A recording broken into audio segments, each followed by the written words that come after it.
Fall means cookies baking in your oven, a fresh outfit tumbling in your dryer, and afternoon snacks in your fridge. Get the appliances you want with the Home Depot and save up to 40% on select.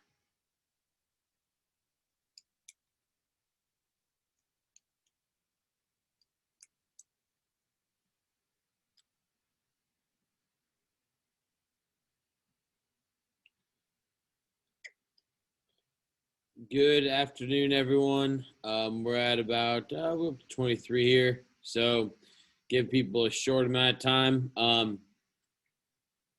As we're waiting for people to join here just a little bit longer, I'm going to just tell everyone you probably want to have your information organized. If you're in the inner circle, which today that is, I'm going to go ahead and share the screen here to show you guys real quick. So the inner circle is,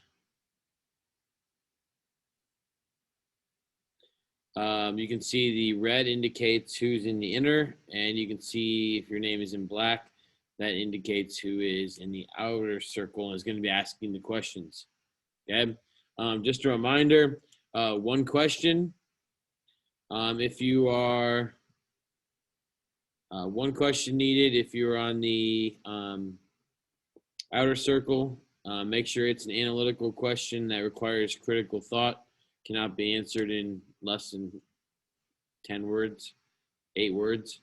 And then if you're in the red, you're going to be discussing. You don't need to raise your hand or anything. Just let somebody finish, and then you jump in. You need to speak a minimum of 2 times. The courteous thing here, I'm not going to use the hand raise, we're going to use the hand raise function again today. If you are on the outer circle, so your name is in black, and that's because then I know who's talking, and it makes it easier for me to mark and grade what's supposed to be going on, okay? After that's over, I've got another task to do if we have time at the end, and so I'm going to stop the share here. Hopefully everybody's on the same page. I guess one other thing, sorry, to remind you, and I'm going to really try to stay out of this, is you do need to take notes on this. And so last week, a few people forgot to hand in their notes, and then what happened was that meant that they didn't get, I think it's 5 points for the notes. So there's a place on Canvas for you to upload your notes and then your questions if you are on the outer circle. Okay, and then so when the period's over, that's where you need to do that, and do that before your next class starts. Hopefully we'll have a few minutes. Okay, all right, that's it. This should be pretty fun. I'm going to stop the share. I'm going to do it so I can see everyone. All right. I've got participants. Go ahead and raise your hand if you want to ask the first question. So it appears that Grace was first, and let's get going. Okay, so my question was, what do you think the phrase, if you aren't growing as an empire, you're shrinking, mean, and why? Okay, what I kind of think is, what that's supposed to mean is that because empires tend to rely on like constantly expanding, gaining new territory, different trade, like areas to trade and new resources, if they're not constantly expanding, then that's leaving a lot more for other empires to take over and basically make their what would have been their big empire a lot smaller. Yeah, I agree with that. Also, if the empire isn't expanding and getting all this new trade and economy in from other empires, it's like other empires are going to do it without that empire or not. So the other empires are going to like grow greater and get like bigger. Yeah, adding on to what she said, I think it means, so like this was the time when land was still being claimed. So I think that if you're not growing, you're shrinking means other empires could be taking land that you could have taken for yourself. And it's similar, I can like compare it to a restaurant business, for instance. Like if the restaurant isn't making money, you're losing money because you need positive profits to keep going and continuing. So it's a bit like falling behind. Yeah, I feel like if you don't keep expanding, you're gonna start falling behind in like the whole thing. Yeah. Yeah, you'll And if other basically- empires around you are starting to grow bigger, they can take over whatever empire you had and claim your territory as theirs.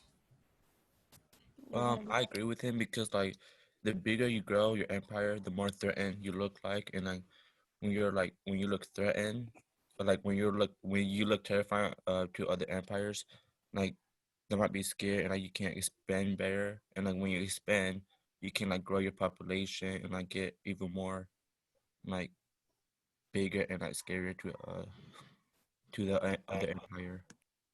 Yeah, like you'd have better, or it's more likely that you'll have a better military. Okay, I have a question. How did the Silk Road?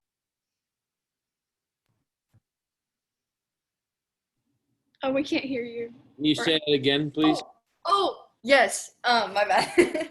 So, how did the Silk Road affect the Black Death? Like, how did using the Silk Road have it like spread faster? Well, because You can Well, go. It was able to spread very quickly because like there were so many different empires connected to the Silk Road, so it was just traveling around and around. yeah, they were all interacting with each other and passing it to each other and stuff. They weren't wearing masks. Yeah, I was going to say that just because of the how expansive the Silk Road kind of was, like having so many people constantly trading on there is going to really spread everything. Like, if you want to use a modern day example with COVID-19, like how many people are still staying indoors. Yeah, there's still like a lot of cases, say in the U.S. Just so, not exactly to the same degree, but like having all those people who aren't like going through like who don't have all this technology, like you can imagine that because they're not as informed, they're just going to be walking around next to people who are infected. Yeah, and to add on, the Black Plague might not have only been with the people, but it might have been with the things that they were trading. To add on to that, of course, because of course like they weren't cleaning their items, so they're just trading germs back and forth because of course nothing is sanitary because they didn't have the technology, of course. So it was only like interacting with other people that made it spread. It was like trading their items too. Yeah. So I have a question, and mine is like, determine why so many people like believed in the Pope, and do you think like the Pope had like long-lasting like impacts on the religion / social structures?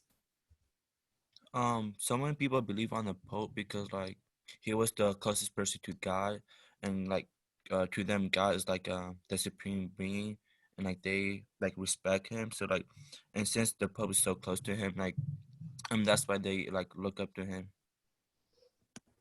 The reason I think everyone believed the Pope so heavily when he claimed that he had a connection to God was because they were in a very dark time in the Middle Ages, like because of the plague and because of wars and what have you. And I think they really just needed something to anchor on, someone to put all their faith and belief in, so that when something went wrong, they had an excuse. They had someone they could look up to and follow, so that they didn't have to make these big decisions for themselves. Kind of like a president, like how some people believe our president wholeheartedly without fact checking. I feel like that's the same way people looked up to the Pope. I would say it also like affects social structure and like social values, because obviously Christianity didn't really represent or like appreciate probably the case or the caste system. Sorry, didn't really represent bias. I'd say that like it gave the teachings that the church taught them gave them a belief because most peasants were devout Christians because in this life they didn't have that much money and they wanted a better life. So like in the afterlife they could have a chance like to a better life.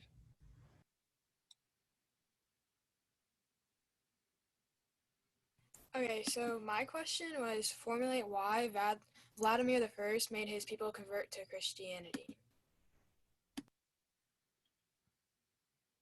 Where was that, Brooke?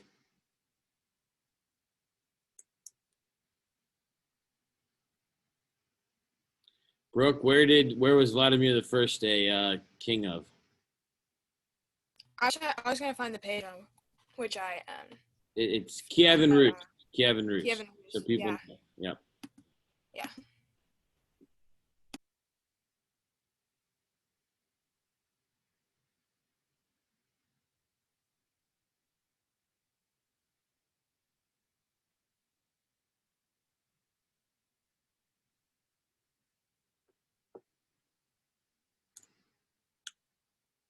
Brooke, can you repeat your question, please? Yeah, so formulate why Vladimir the First made his people convert to Christianity.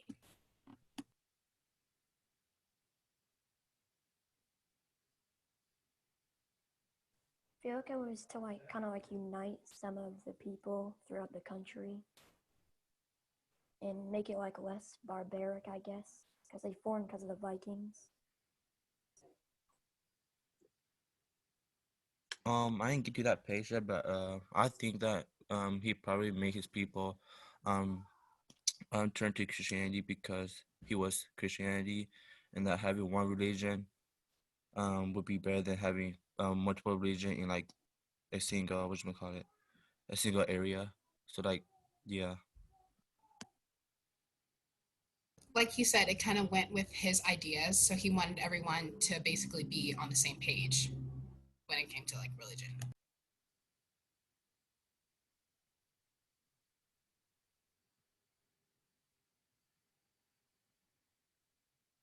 Okay, so one of my questions is discuss the growth of intellectual activity and reasoning for philosophy reflection on past learnings from texts like the Bible from medieval Europe. Hannah, you're going to have to say that again a little bit slower, please. Okay. Discuss the growth of intellectual activity and reasoning for philosophy reflection on like past learnings from sacred texts like the Bible in medieval Europe.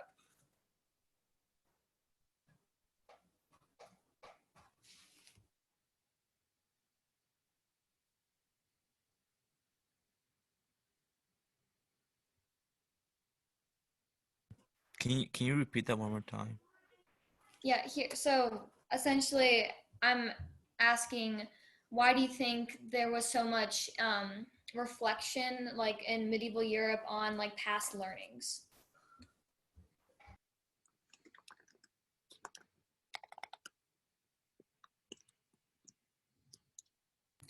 I feel like it's because it's easier to build off of something than to just create something new. And once you have like a basis, you can really like develop it and make it better.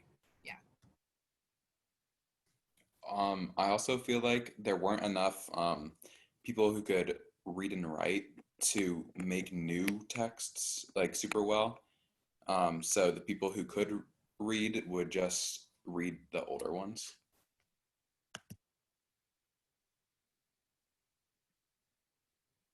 I agree with Victoria because creating something new and like making people do it is like very difficult. But if you have something to base off of, it's a lot easier. And like since most people like, well, I guess most people know about it, it's easier for them to like develop it instead of just creating a new whole thing that might take a while or years to like be actually good, you know.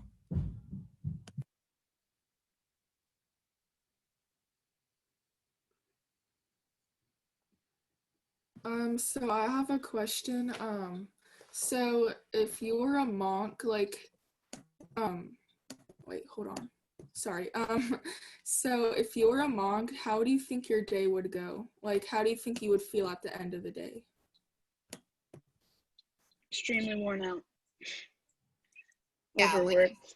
I feel like I would be very tired. Yeah, because like once we looked over the schedule of citizens like day-to-day life of like going, they like went to church every hour, to church, home, to church, school, and then all of that. And yeah, it'd be very tiring. Adding on to that, religion was like a really huge part of their lives, and they spent a lot of time they devoted a lot of their time to their religion and their practices, and they pretty much took practicing and worshiping their religion over sleep and rest. Well, religion was like the only thing that could explain the things that would like happen in like their daily lives. So I have a question. How did important innovations during the Middle Ages affect European society?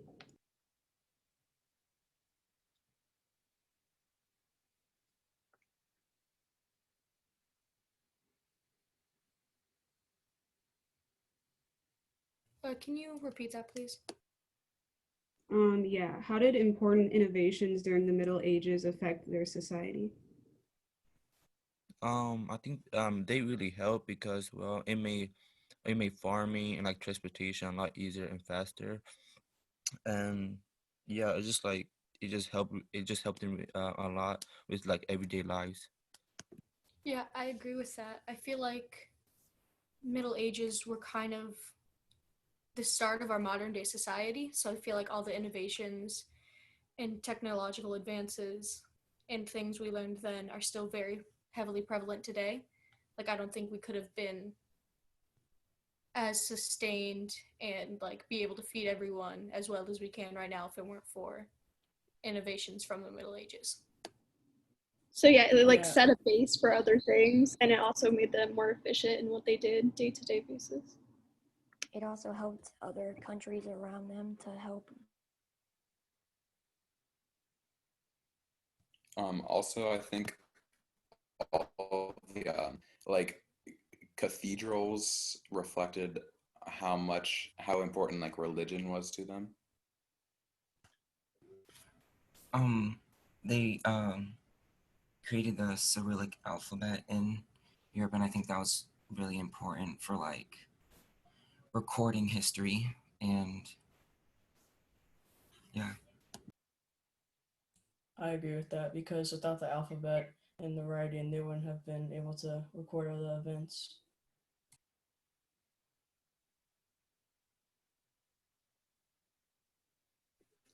Okay, so I have another question, and it's if the Byzantines weren't in such an easily defendable spot, do you think they would have do you think that they would have lasted as long as they did?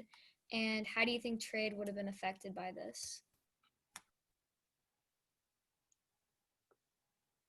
I don't think the Byzantines would have done like as well. While they did have like a lot of innovations and things to help them, I feel like where they were located was a big part of how they stayed like I guess an empire for so long. Yeah, because where they were helped them trade because they were surrounded by countries, but they were also attacked from all sides, which helped them, their time period become shorter, but the trade helped them with more innovation, so it kind of equaled itself out.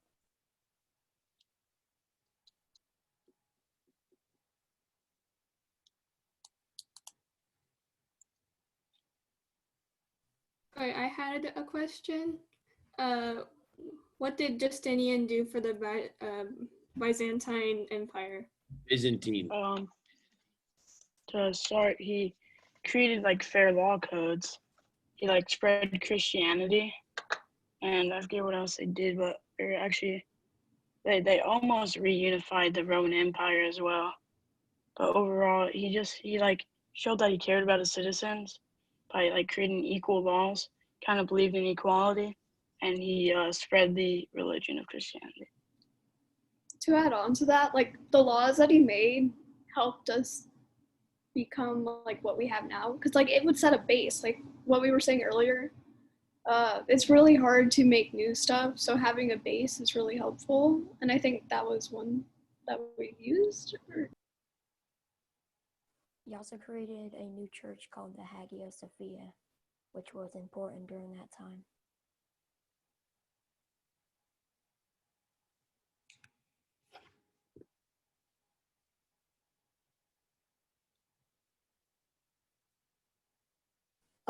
I have another question. How was the Byzantine Empire affected by invasions? I feel like with every invasion, like they found some way to just bounce back and do better. Like it's like I haven't seen like an empire, well, so far with the reading, that was able to like overcome so many things and still be like a strong empire and last as long as they did. Yeah.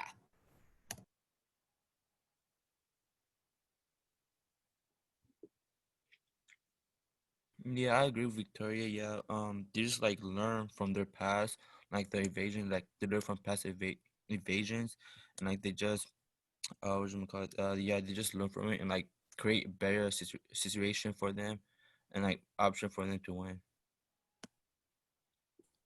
Yeah, and it also hurt their trade economy.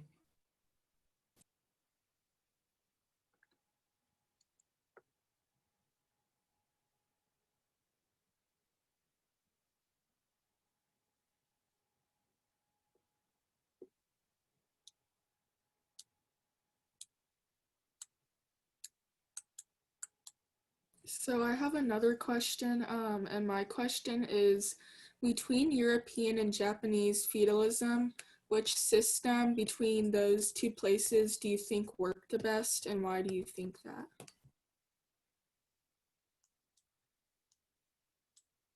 Was it weren't or was? Like between European and Japanese feudalism, which do you think worked the best, like at that time?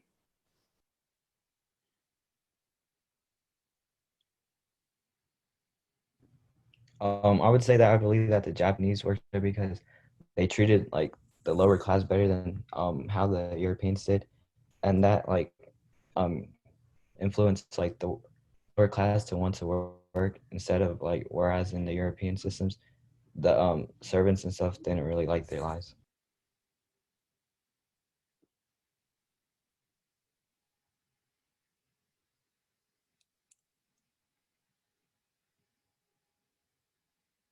Okay, I have a question. What do you think was a big factor on how the Byzantine Empire lasted over 1,000 years?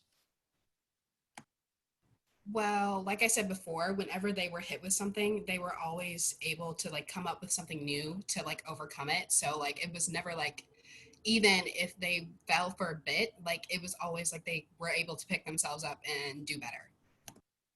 Yeah, also like the geography, like where they were in the world, that helped them a lot. Yeah, I was gonna say the geographical location was very good, and so was their like technological innovations that they continued to come up with.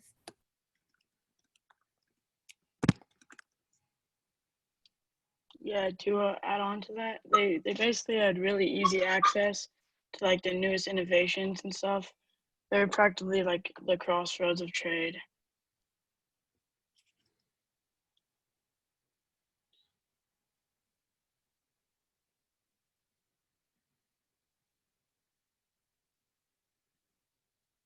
Okay, so I have another question. Assess how religion, Christianity, was present in artistic movements.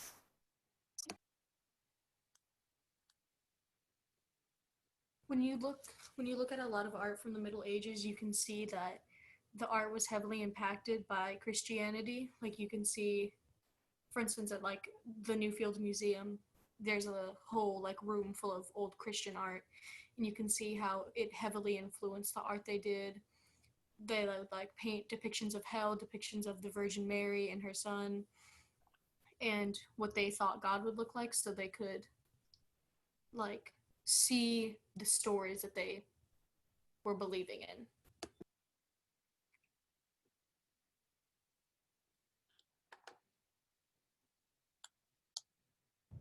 I have a question.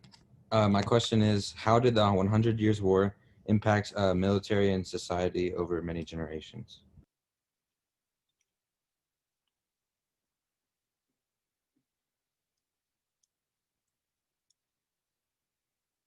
I'm sorry, can you repeat the question, please? Yeah. How did the 100 Years' War impact military and society over generations?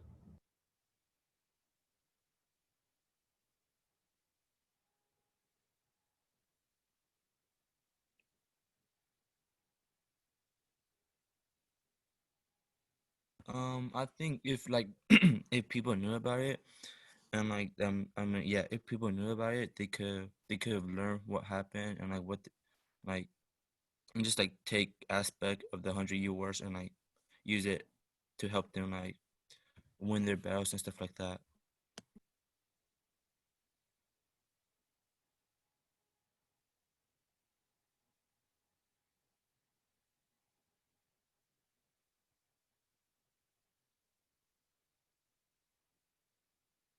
I have another question. Explain why women were starting to receive more value in Europe.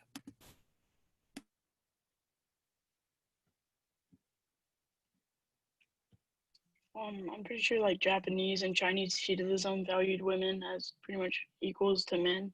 So as that spread throughout different places.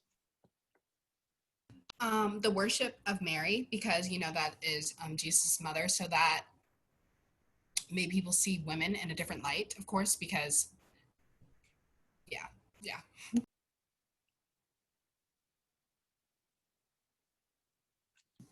I believe Christianity also emphasized that um, men and women had equal souls.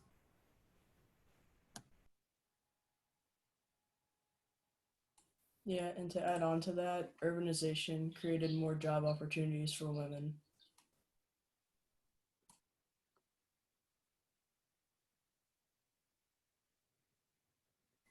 I have a question. What are some of the most significant factors of economic and urban advancement in Western Europe?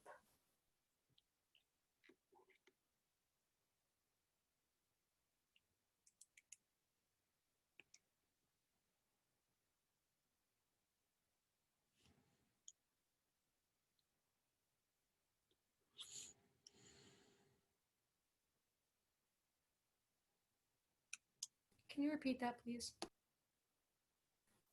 Yeah, what are some of the most significant factors of economic and urban advancement in Western Europe?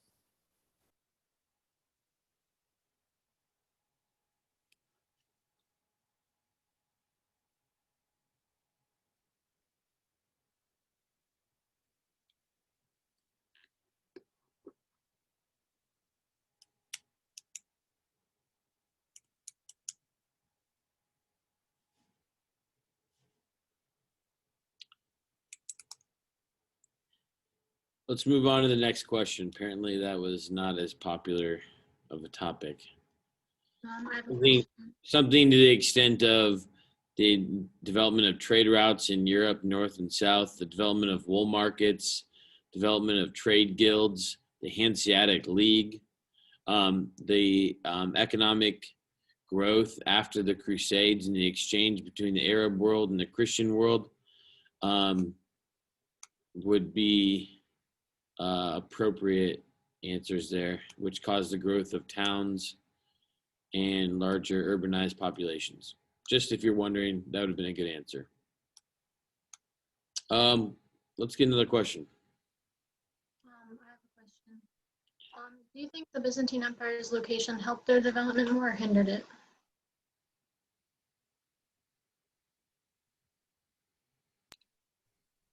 Both, but mostly helped.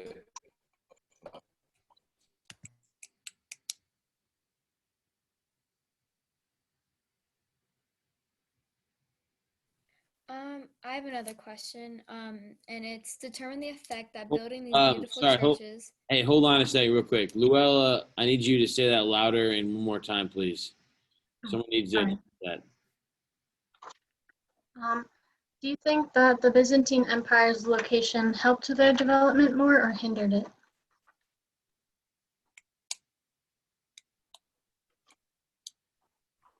I think it helped a lot, especially the location of Constantinople because it was on the Silk Trade Route.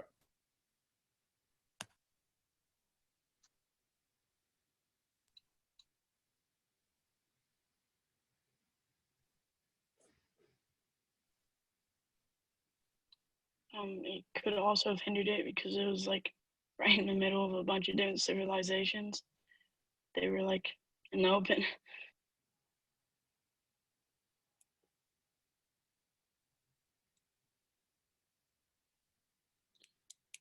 All right. Anybody else I want to ask a question? Feel free to do it now. So my question was like, determine the effect that building beautiful churches with the money raised by taxes like influence the population and the culture. Can you repeat the beginning of that? Yeah, it's like determine the effect of like building these churches with like the money raised by taxes. How did that like influence like the population and the culture? Definitely think it was a big part of church becoming a part of state. You know how they say church technically isn't a part of state, but taxes are still like helping them out. And I also think it helped because it dominated the lives of peasants and nobility, like church was for everyone. So I think that also affected like social status type of things. And since it was like large amounts of money that they allocated to the church, I think it had an effect on the state. Yeah, adding on to that, I think it kind of, I guess, persuaded people to think about religion more, because when you look around every corner and you see a church, you're more likely to think about religion and whatever God. Yeah. Okay. We are going to go ahead and stop there. I will make a couple general comments here, so I hope you guys stay with me. First off, those were questions today were good for the most part. A few too many questions on the Byzantine Empire and that were pretty similar in nature. But we got to the point that the location of the Byzantine Empire was the reason why it lasted for 1,000 years in trade. Pretty obvious. But the last question has lasting impact all the way on Europe to this day. If any of you have ever been to Germany or France, some of the Scandinavian countries, you still pay a church tax to this day, and you have to claim whether you are Protestant, whether you are Catholic, whether you are a Muslim, and you have to pay that tax, and it goes straight to the church. And that still stems from this development of the power of the church during the Middle Ages. And it kept peasants poor and serfs poor for a long, long, long time. Okay. The other thing I would like to mention too, if you are in the inner circle and let's say you hit your 2 points pretty quickly, it would be a horrid idea on your part to just leave and not pay attention or zone out, because the point of this is to review the material over that we were focusing on for 3 or 4 days.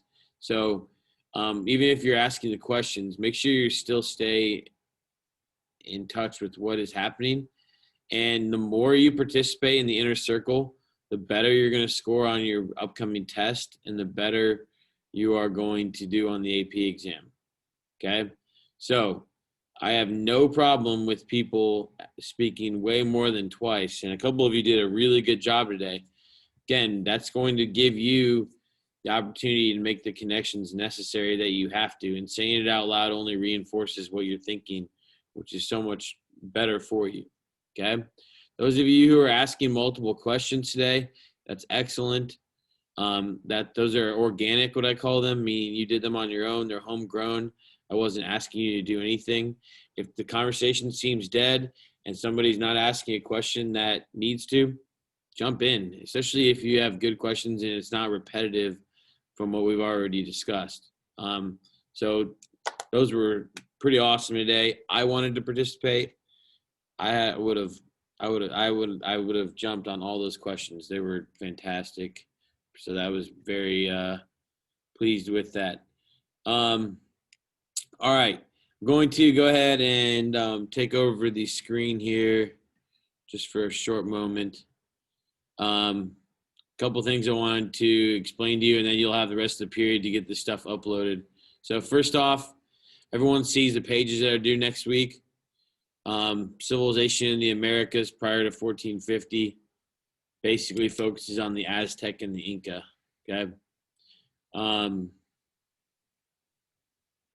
already made the quiz. It's true, false, and multiple choice. Okay.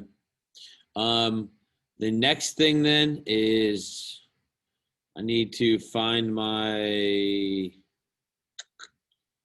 see if I can find, got a lot of stuff up here.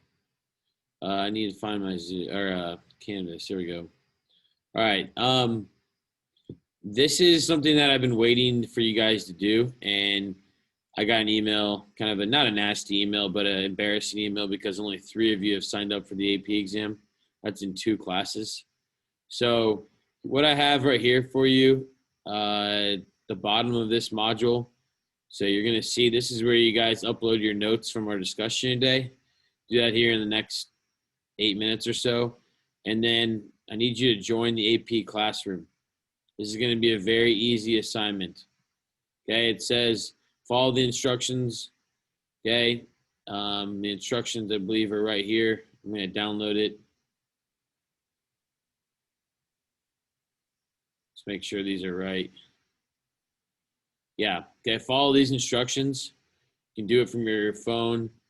You can do it from a computer. Obviously, you have a tablet, I hope, or something. And then my code again is right here.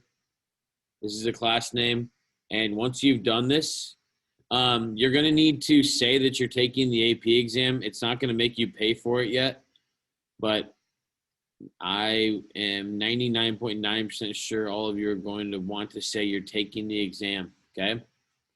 And then you can indicate or opt out of it later if you don't feel like it's the right thing for you. If you need a scholarship, because signing up for a $100 exam that's in May is going to be a problem. You don't have to pay now, because I don't think the payment's due till November, but there are scholarships available as well, okay?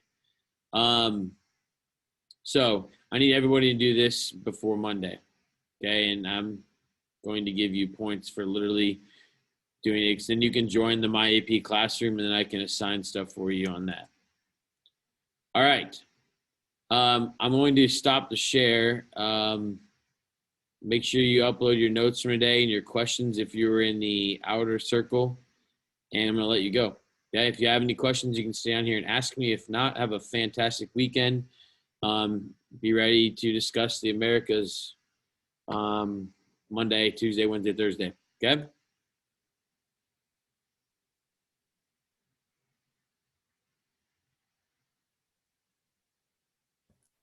I just had some questions. For one of my first questions, it was the one about discussing intellectual or the growth of like intellectual activity and like reflection on like past like books. Do you think that'd be like an appropriate question to ask during one of these? Because it didn't seem like a lot of people like. That was a tough question. I know. I was trying to figure out where you were going with it, to be honest. And I wasn't sure if you were talking about when you said like holy books. I thought maybe you were referring to the reintroduction of Greek works that were preserved, like at the Library of Alexandria by the Muslims, and then brought back to Western Europe during the Crusades. And then I was like, well, she said the Holy Bible, and then I'm thinking like, I don't know if you were talking about late Middle Ages Europe or early Middle Ages. So I was a little bit confused on what you wanted the response to be.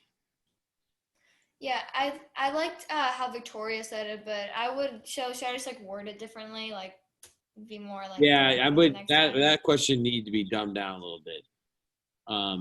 Yeah. Yeah, and if the teacher, if I'm sitting here going, what in the world is he talking about? Yeah, that, I mean, it was, again, the complexity of the questions today were very, very fun. I wanted to jump in and engage in some discussion.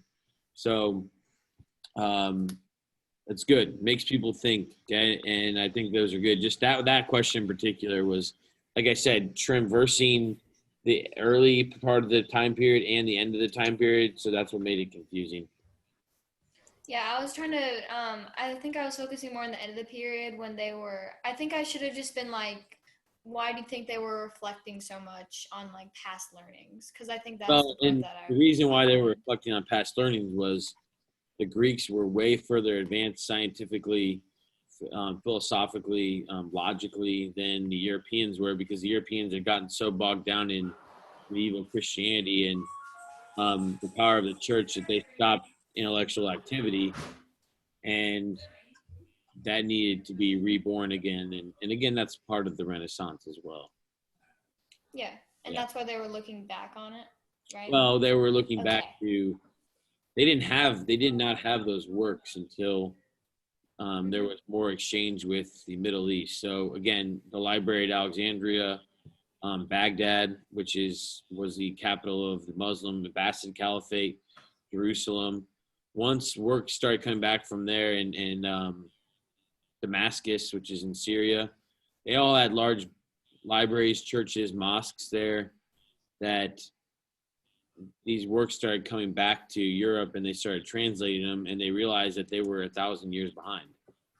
That the Muslim scholars, even Spain too, Spain was way further advanced than the rest of Western Europe, because they had a Muslim and Jewish population that was advanced at the time, but then they're going to kick all of them out during the Inquisition and the Reconquista. Yeah. All right, I'm going to. I'll make sure not to do that next time. What's that? I'll make sure not to make it as like. It's good. It challenges broad as- people. Yeah. Yeah. All right. Anything else? No. Thank you. That was a good discussion. Good job, I guys. like that. Yeah. Hold on. Thank you. Yeah. Okay. Appreciate it. See ya. Have a good weekend.